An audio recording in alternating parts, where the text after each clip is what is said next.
A shootout in Canada's capital leaves a soldier and a gunman dead. In Parliament, the PM's evacuated, MPs are in lockdown. With two other incidents, motive remains a mystery, and other gunmen may be on the loose. And all of a sudden just heard a shot, turned around, and there was a guy with a rifle just around on the back corner, and just pow.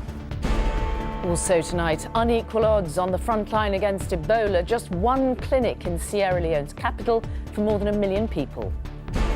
A blow for Cameron as Europe's new president dismisses change on the free movement of people. No apology to his victim as footballer Ched Evans breaks his silence over his conviction for rape. Even though I've been released from prison, I'm determined to continue the fight to clear my name. And 100 years on, a resting place at last for the dead of the York and Lancaster Regiment.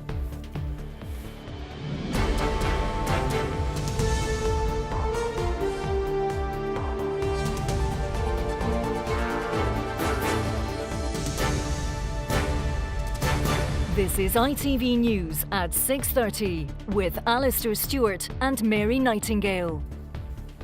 Good evening. Canada's capital, Ottawa, and its parliament are in lockdown tonight after what looks like a coordinated attack. A gunman shot dead a soldier at a war memorial and fled inside the nearby parliament. It's reported the sergeant-at-arms, a former Mountie, then shot him dead. Canada's Prime Minister was evacuated as other MPs found safety in their offices. Shots were also fired at a shopping mall, and police say they are looking for a number of suspects. Their identity and their motive are still unclear. Well, this is the scene in Ottawa right now. We'll be live there shortly. But first, here's our reporter Neil Connery with the very latest. Terror at the Canadian Parliament. Armed police respond after a gunman shoots a soldier at Ottawa's war memorial outside. Then, inside the Parliament building where hundreds of MPs are gathered, gunfire echoes through the corridors.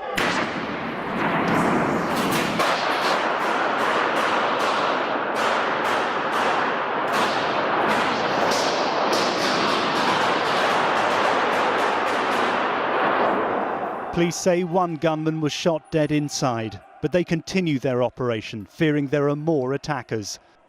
They scour as many levels as they can, desperately trying to track down any threat that could still remain inside these corridors.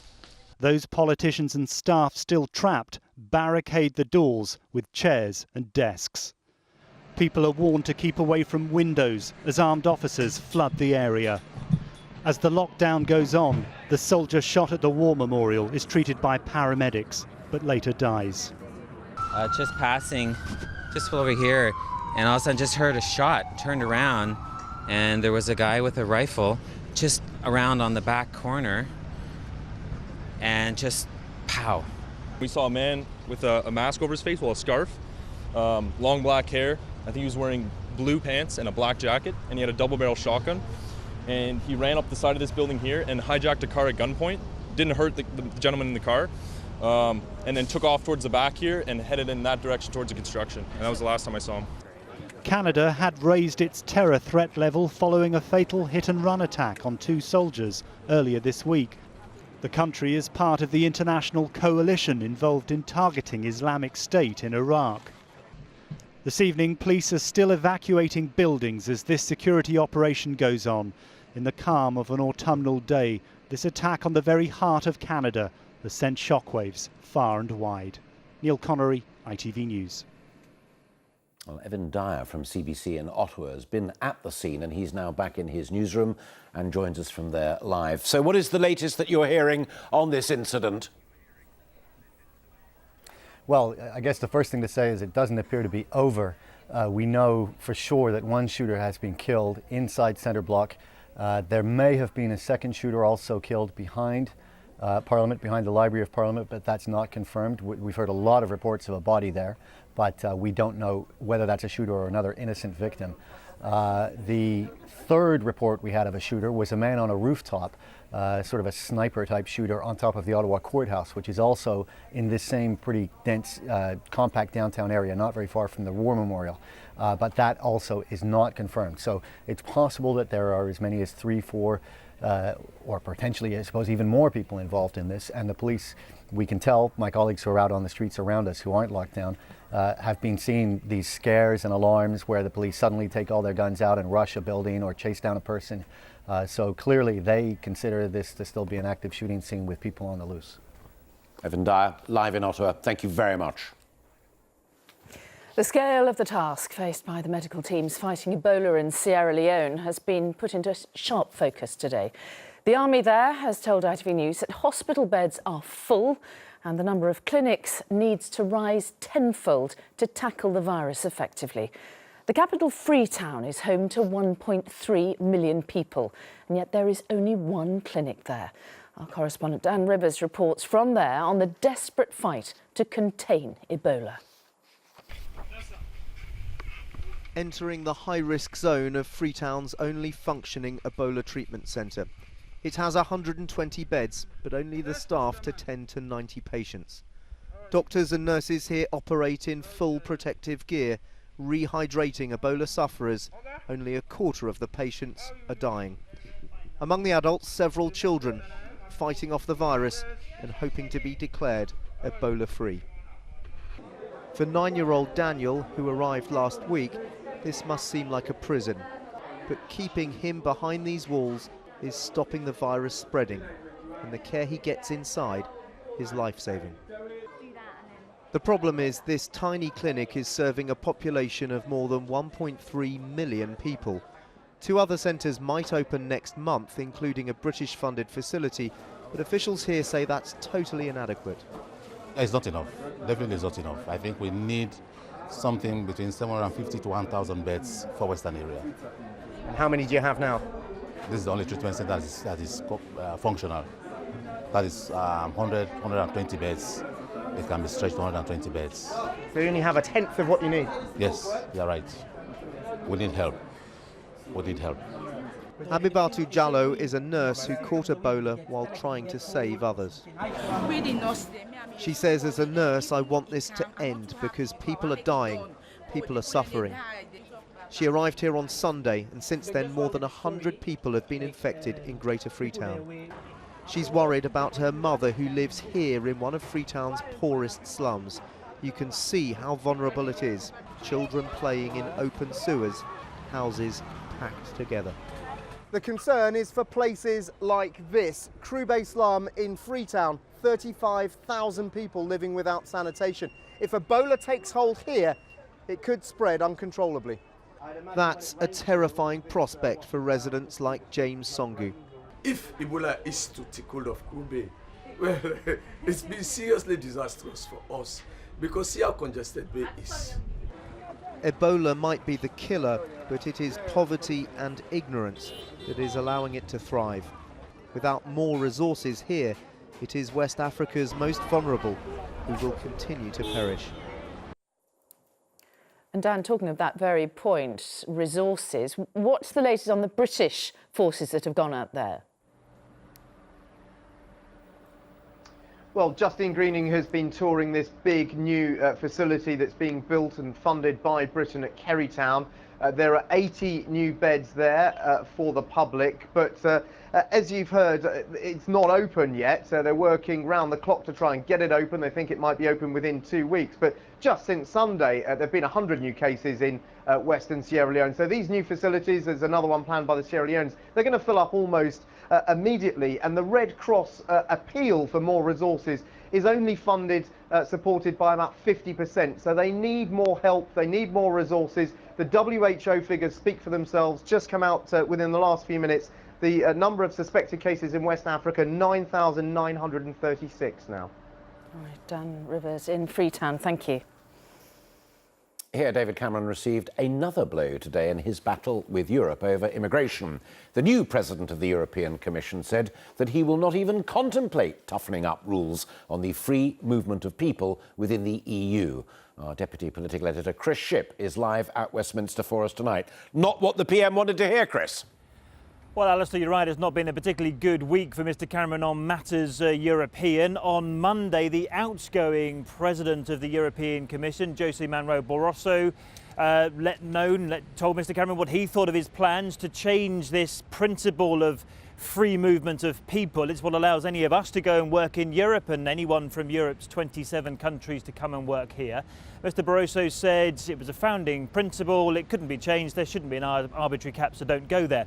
Well, today the incoming president, Jean-Claude Juncker, the man you might remember David Cameron fought against to get this job, expressed his views on it. Now, it came within just a few minutes after he was confirmed in this position by the European Parliament as a job he'll have for 5 years. He takes it up on the 1st of November. Do you think he plans to be helpful to Mr Cameron during his time in office? Well, judge for yourself. I do think that this is a basic principle of the European Union since the very beginning, and I'm not prepared to change this. Because if we are destroying the freedom of movement, other freedoms will fall in a later course, and so I'm not ready to compromise in an irresponsible way. Now, tomorrow, David Cameron goes off to Brussels to meet the 27 other leaders of the EU to try and convince them of the needs to change this issue of free movement. As far as I can tell at the moment, he's in a minority of one, so he's really got his work cut out. Chris, thank you. A victim of historical child abuse has launched a legal challenge to the appointment of Fiona Woolf as the chair of an inquiry investigating the issue. The application claims that Mrs Woolf is not impartial because of her links with the former Home Secretary, Lord Britton. Downing Street says it has full confidence in Mrs Woolf's undertaking of the role. 5 days after being released from prison, the footballer Ched Evans tonight spoke for the first time about his conviction for rape. In a video statement released online, he apologised to his girlfriend and his family, but not to his victim.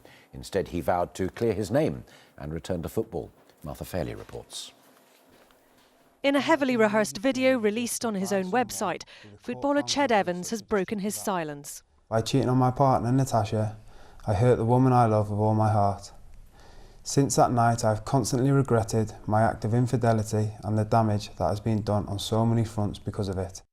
He's served 2.5 years of a 5-year sentence for raping a woman in a hotel room, but Ched Evans says he's seeking to appeal his conviction and maintains his innocence.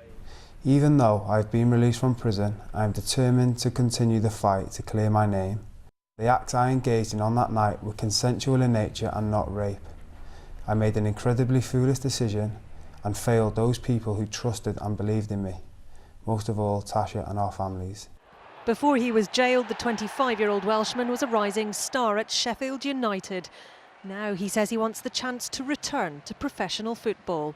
Now that I've served the custodial part of my sentence of 2.5 years, it is my hope that I'll be able to return to football. If that is possible, then I would do so with humility, having learned a very painful lesson. I would like a second chance, but I know not everyone would agree. I don't believe I have a given right to play again, but for any club to take me on, I have learned a valuable lesson and know that, over time, I can prove myself to be a positive influence, not just on the pitch, but also in the community. Thank you for listening to me. But Ched Evans doesn't say the word sorry to either his girlfriend or his victim during the 1.5-minute video.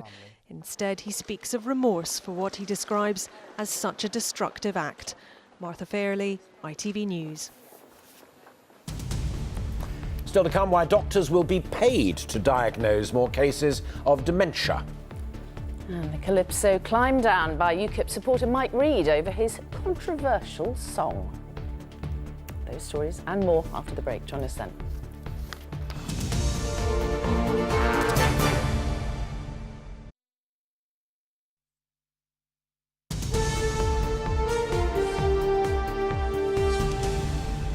Hello again, welcome back. Now, plans to pay doctors in England £55 every time they're diagnosed dementia were sharply criticised today by both patients and some leading GPs. The NHS says the incentive will ensure more sufferers of the degenerative brain disease get early treatment. But critics say it's a distortion of good medical practice, as Lewis Vaughan-Jones reports. John? I do everything for John. John? I wash him, John? I shave him, I clean his teeth, I clean him up when he goes because he's incontinent. Listen to me. John and Pearl McCready have been married for more than 40 years. She knew something was wrong when he started to deteriorate, but she says a delayed diagnosis cost them the chance of precious time together. Let's walk, yeah. If they hadn't took 6 months to diagnose John, the medication may have helped because it's really took hold of John really quickly. To get more people with dementia identified more quickly, GP surgeries will now receive extra money when they spot a case and create a plan to care for a patient. But some feel this crosses a moral line and could be seen as distorting the doctor-patient relationship. So the idea that there might be pound signs somewhere in the back of my mind or somewhere in the room is very alarming, very unethical, and we need to challenge this very strongly. GP surgeries in England only will be given £55 for each patient they diagnose. Health bosses say this will help an estimated 90,000 people who are unknowingly living with the disease. However, the Alzheimer's Society say there are around 416,000 people with undiagnosed dementia, meaning the government's £5 million budget for the policy may not be enough on its own. This is an incentive that will allow them the time and the space to make that diagnosis, to give them, if you like, the chance to proactively see if they have patients who may have dementia. So you can have your brew, yes? This latest idea is controversial, and it's also recognition that not enough has been done to support those affected. If the shoe would have been on the other foot, John would have looked after me. I love him to bits, he's my life. Lewis Vaughan-Jones, ITV News.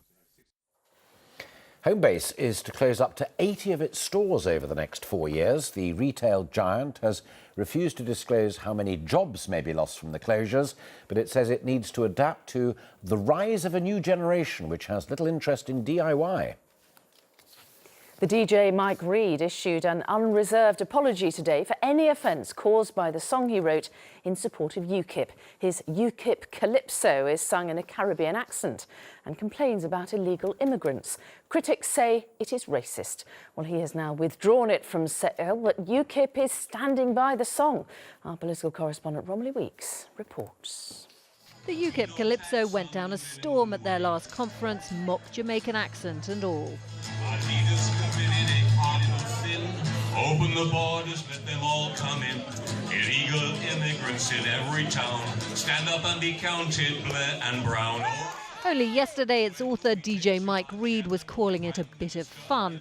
But after accusations it was offensive, even racist, to use calypso music to promote an anti-immigration message, today he's had second thoughts, saying, "I'm so sorry that the song unintentionally caused offence. That was never my intention, and I apologise unreservedly."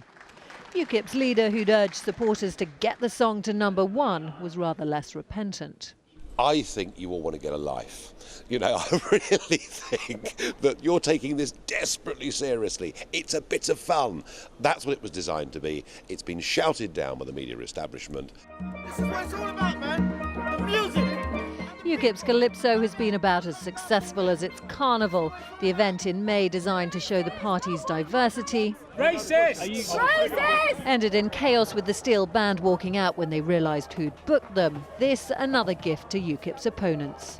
The trouble with UKIP is they do tend to go off on tangents like this, and the result of all of that is then they end up kind of say, well, it wasn't us, it was somebody else, and then we apologise for it. The truth is, politics is a serious business. It's about delivering to people who need your help and support. It's about having serious policies well thought through. When we take charge and the new Prime Minister is Farage. The song's chorus looks forward to Nigel Farage getting into number 10. UKIP are not making that ambition any more likely, with own goals like this Calypso. Romilly Weeks, ITV News, Westminster. Our main story tonight is a coordinated attack on Canada's Parliament building. The capital, Ottawa, is in lockdown tonight. A soldier and the gunman, or gunmen, have been, or rather one gunman has been killed and a guard wounded. Police fear as many as 3 other gunmen are still at large. Follow the latest on our website, itv.com/news. Finally, for close to a century, their bodies lay anonymously under a French field. Today, the proud descendants of 15 British soldiers killed in the First World War finally got the chance to pay their respects. The remains of the men from the York and Lancaster Regiment were only found recently during building works. Our Europe editor James Mates was there as the fallen were buried again with full military honours. On a bright, cold autumnal morning in a corner of a foreign field, 15 men of the York and Lancaster Regiment are laid to rest, not far from where they fell. At the going down of the sun and in the morning, we will remember them. We will remember them. It has taken 100 years, almost to the day, for these men to receive the full military honours that their sacrifice deserved. 100 years in which they lay unidentified in hastily dug graves, their families only ever knowing they were missing in action, presumed dead. Those who knew them are long dead, but for their descendants at least, there is now a grave, a name, and a story. Maureen Simpson's grandfather, Private John Brammeld, was recalled to the army on the first day of the war in 1914 and never came home. Her father was just 2 years old. It's been such a pleasure to come and just put him to rest where he should be, with his comrades side by side instead of in a ditch. Just laid. Nobody knew where he was, and now we've found him and we've put him to rest, and it's lovely. I just wanted to touch him and feel him near me, and I did. And it was lovely, really lovely. For the military, ceremonies like today show their commitment to honour every soldier, however long ago they fell. What it means to us as serving soldiers is that we know that the same will be done for us. And it's very important that we all know that it doesn't matter how long it takes, you will always be honoured and you'll always be given the resting place that you deserve. The centenary of the First World War has given these ceremonies an added poignancy, but it will not end here. More bodies of the missing will be found far into the future, and they too will be treated the same way. James Mates reporting. That's it from us. Mark and Julia next with ITV News at 10. From the two of us and all the team here. Bye-bye. Bye-bye.